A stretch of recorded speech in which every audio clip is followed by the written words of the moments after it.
boys and girls. So yesterday, you were given the task of finishing this story called Chicken Soup for Nicole. And so for today, what I decided to do as a modeling lesson for you is to finish the story myself. And It's been interesting kind of looking at some of the ways that you guys finished your stories. And I noticed that a few of you were definitely missing some things, especially dialogue when it's modeled pretty well here, but also just a little bit more resolution.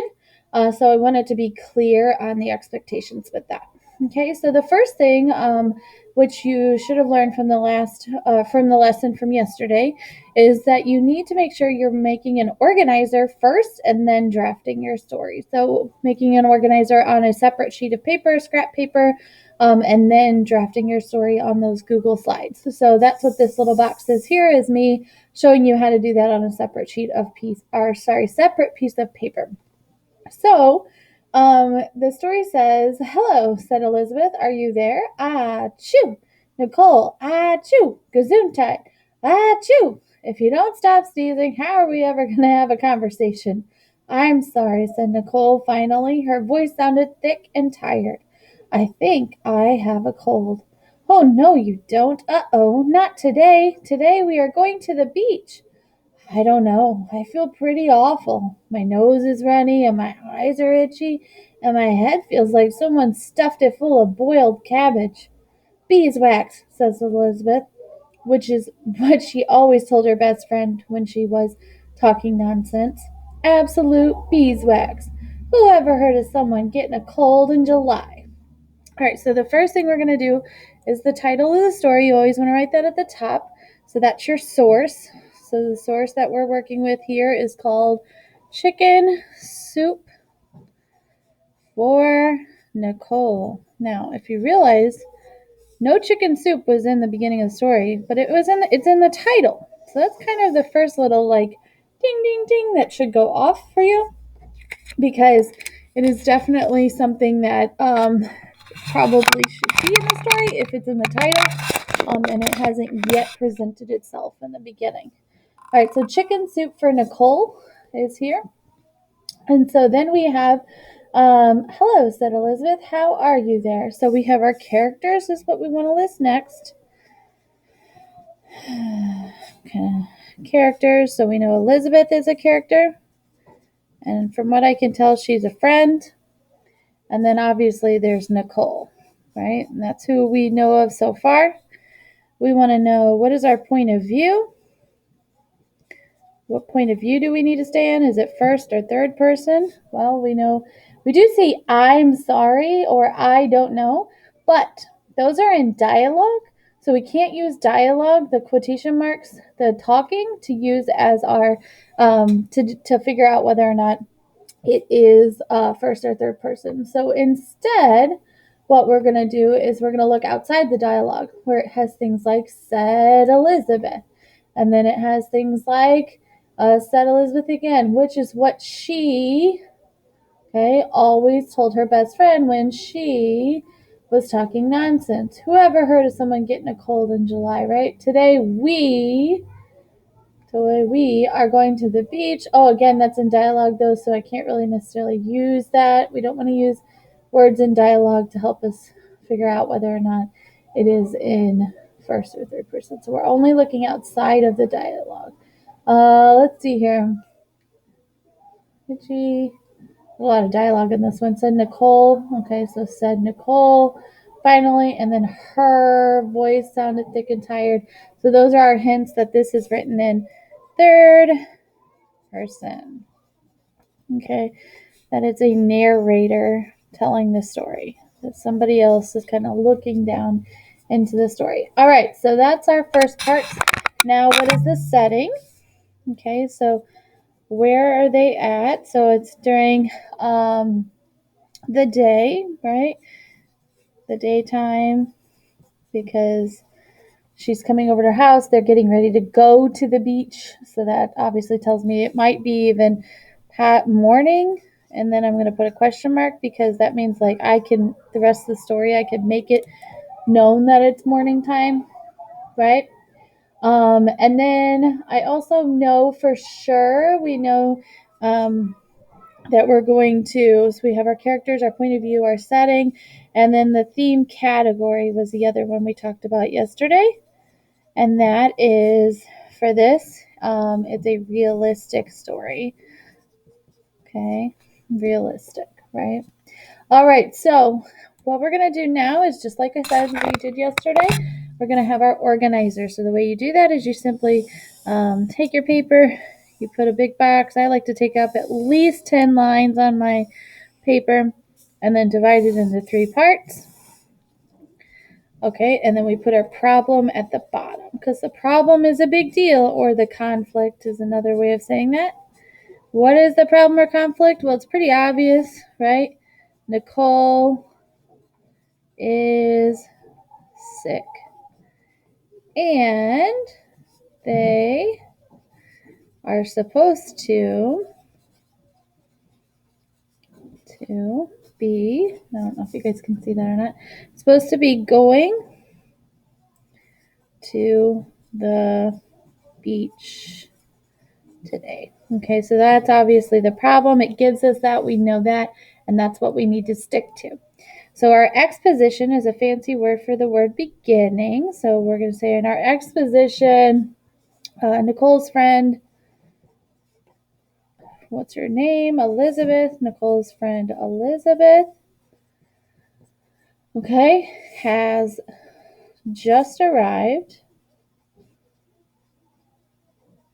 and found Nicole sick, right? Okay, so that's how it's opening. And then the middle, it hasn't quite gotten to a climax, I don't think yet. So that's something as the person who's finishing the story that we're actually going to need to come up with. And then the resolution definitely has not happened. I don't feel like there's a turning point in the story yet. I don't feel like there's it's a big deal yet. Really, all it's given us so far is a short little beginning to this story. So I would say a rising action that we do know, though, is that Elizabeth, right? Elizabeth, okay, Elizabeth is obviously annoyed and doesn't want to miss out on beach day. And obviously, neither does Nicole, but I think that's important to know. All right, so what I'm going to do now is come up with the climax and the resolution before I draft my story. So I want to keep reiterating over and over again that these organizers are super important for source-based writing, writing down and taking notes on the information that you know, and then going from there on actually drafting it so that your story makes sense and it has all the story elements that you need in order to accomplish your goal. Okay, so the climax. So I have to think about what is something that could be exciting, something that I could easily that could be a turning point here. So obviously they haven't introduced chicken soup yet. So I'm thinking beeswax, said Elizabeth, which is what she always told her best friend when she was talking nonsense. Absolute beeswax. Who ever heard of someone getting a cold in July? So she just posed a question. So therefore, I think that Nicole needs to be able to answer. So when I go to draft, I know I'm going to need to add that. But for my organizer, I'm not writing every bit of those, details down. So I'm thinking Nicole, responds with something along the lines of, whoever heard of it getting a cold in July, with I don't know, like I'm so sorry, and maybe she breaks down and starts to get really upset. And then Elizabeth realizes, like, oh, I probably shouldn't be so harsh and that I should be more worried about my friend. So I'm thinking with the climax here, that Nicole starts to cry. To add a little drama to it. And Elizabeth quickly realizes she needs to be a better friend. And then in the story, I'll go into what that means, okay? So she realizes, so Nicole kind of breaks down, starts to cry, and it keeps apologizing. So then when the resolution, the falling action and resolution, these are the details that are, leading up to the resolution and the resolution itself. So I'm going to say that her friend, so Elizabeth, goes to the kitchen. I'm going to introduce even a new character and say goes to the kitchen and ask Nicole's mom to help her make chicken noodle soup. Notice how I used the source. I used that title, chicken noodle soup. Too, which actually I think a few people in the class did that yesterday, so that's awesome. Nicole's mom to help her make chicken noodle soup. I don't need to put two, that's too many details. Elizabeth goes to the kitchen and asks Nicole's mom to help her make chicken noodle soup. And then I'm just going to simply say Elizabeth spends the rest of the day.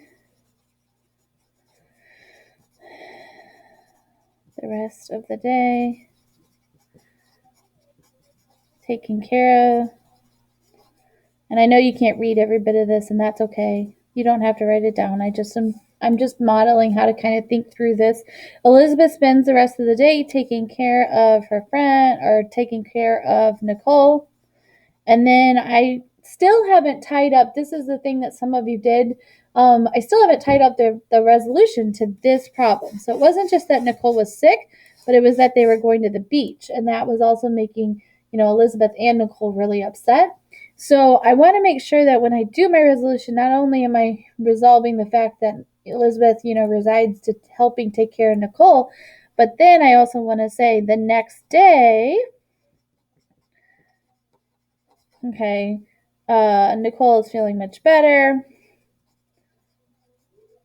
and the girls get to go to the beach. Okay, so I'm running out of room there, but you get the point. Okay, so then what I'm going to do, let me exit out of this real quick. Oh dear, exit, exit, exit, exit. There we go. Sorry about that. All right, so what I want to do there is I then want to actually draft my ideas. Now, I'm not rewriting the whole story. When you finish the story, you're just picking up where the source left off. So, absolute beeswax. Whoever heard of someone getting a cold in July? So, I'm going to go on to say, I don't know. I am so sorry, she says. So, I'm going to say, I need your quotes, comma, says, or no, you know what, even better, Nicole says sadly, okay? And then I'm going to go into that part where I was talking about the climax. So Nicole breaks down and sobs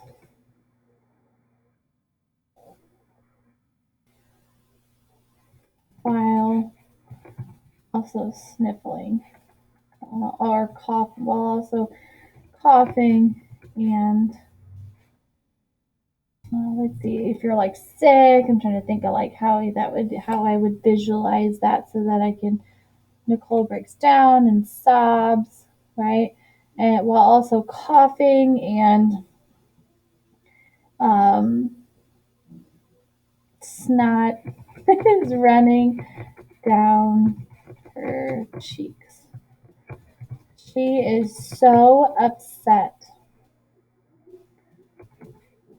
And Elizabeth stands there shocked. And then I'm going to have Elizabeth talk, so I got to press enter because you're going to start a new space whenever somebody's speaking. So, I am sorry. Or I'm going to say, no, I am sorry, Nicole. I should be more empathetic, which means putting somebody else, like thinking about somebody else's feelings. Okay. Yeah, I don't know why I put the comma outside. Sorry, the comma needs to be inside the dialogue. So that's another thing that you guys need to work on. Okay, so no, I am sorry, Nicole, and there shouldn't be a comma here. No, I am sorry, Nicole. There we go. Elizabeth says sympathetically, like she's like, no, I'm sorry, Nicole. So Elizabeth says sympathetically. Elizabeth quickly helps Nicole back into bed and gets tissues to clean her cheeks up and below her nose. I know it's kind of gross, but you know, you're getting the visual here. And gets tissues to clean her cheeks up and blow her nose. She then, I want to say, Elizabeth. Oh, you know what? I'm going to have her talk. I will be right back. Elizabeth says as she runs into the kitchen. Okay, so I'm going to start a new paragraph because it's a new scene. Nicole's mom is standing in the kitchen and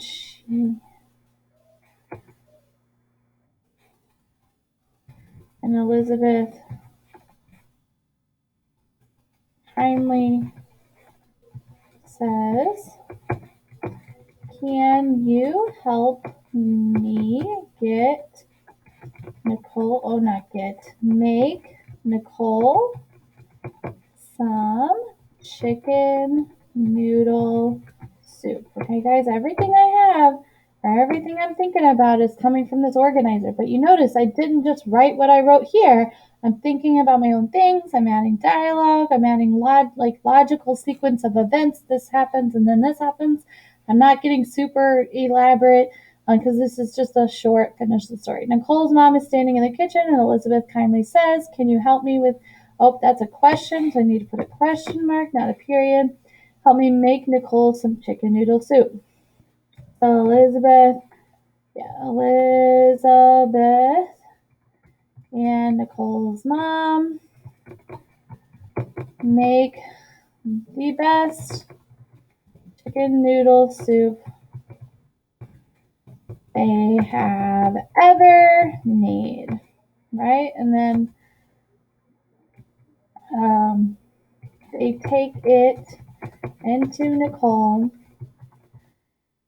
and she eats it all up. Nicole goes to sleep and stays in bed until the next day.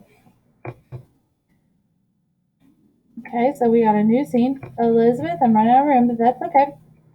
Elizabeth, okay,